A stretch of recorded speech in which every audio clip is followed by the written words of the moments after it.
L'épisode s'ouvre, avec Prita qui rentre à la maison. Et sa mère lui demande où elle était. Prita avoue qu'elle est allée chez la famille Lutra pour voir monsieur Lutra et pour les inviter à son mariage. Sa mère lui reproche d'être retournée chez des gens qui l'ont insultée et jetée dehors. Elle lui demande de raconter exactement ce qui s'est passé là-bas. Écoute, maman de Prita, dis-lui que je sais pourquoi tu y es allée. Je sais très bien comment ils t'ont traité. Mais je veux quand même l'entendre de ta bouche. Alors dis-moi, qu'as-tu vu là-bas? Et qu'est-ce qui t'est arrivé quand tu y étais? Réponds-moi. Pourquoi es-tu allé là-bas et que s'est-il passé? Prita répond, rien, maman. Je suis allée à la maison et j'ai parlé à Madame Lutra. Mon mariage est demain. Si elle le souhaite, j'aimerais qu'elle vienne. Je veux qu'elle soit présente. Mais maman, même si personne ne vient à mon mariage, ce n'est pas grave. Nous savons tous que chacun est occupé à régler les problèmes de sa propre vie. Alors même si personne ne se présente, je pense que nous ne devrions pas être offensés. Tante Sala qui est la mère de Prita dit à Prita, personne ne sera offensé. Mais toi, tu seras blessée. Je suis ta mère, ma chérie. Je te connais. Je sais ce qui te fait mal. Je sais ce qui te bouleverse. Je sais que tu souffres énormément en ce moment. Et je sais à quel point tu seras blessée si personne de cette horrible famille ne vient à ton mariage. Ils t'ont beaucoup insulté, n'est-ce pas? Alors pourquoi continues-tu à retourner là-bas? Tu veux vraiment qu'ils fassent partie de ton mariage? Prita répond non, maman, ce n'est pas ça. En réalité, je veux te parler de quelque chose. Je veux te dire ce que je ressens. Je veux partager mes sentiments.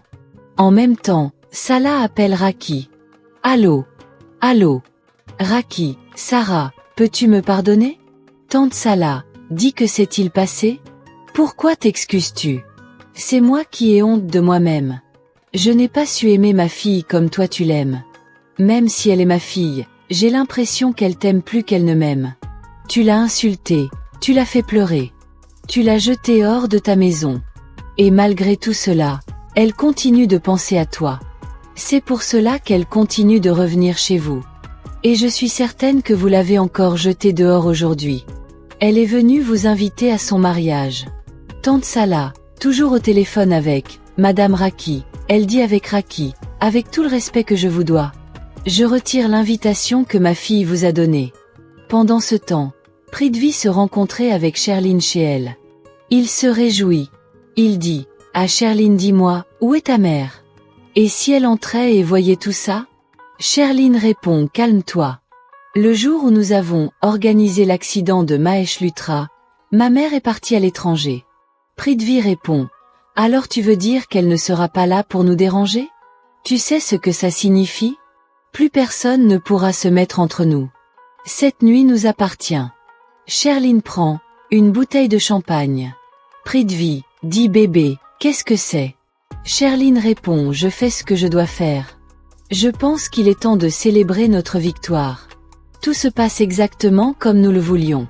Prithvi, dire à Sherline dit, qu'est-ce que j'ai de si spécial pour que, même mariée, tu veuilles trahir tes vœux pour passer la nuit avec moi? Sherline répond, mon mariage avec Rishabh n'est qu'une formalité. Nous ne sommes pas un vrai couple. Il est toujours absorbé par son travail. Il ne s'intéresse pas à moi. Et moi non plus, je ne m'intéresse pas à lui.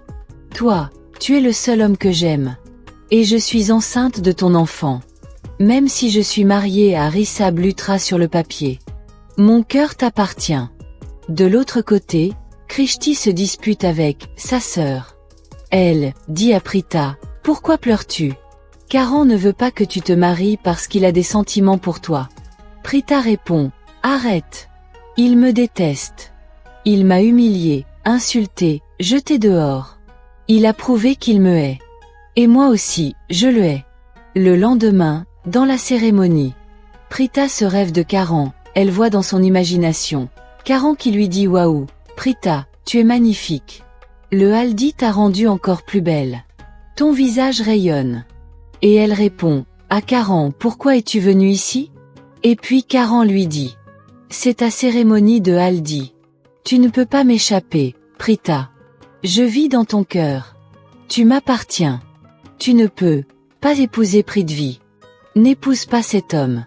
Prita répond c'est trop tard. Pendant ce temps, Krishti remarquait sa sœur est bizarre. Elle vient de son côté, elle pose la question avec Prita. Qu'est-ce qu'il passe? Prita répond rien.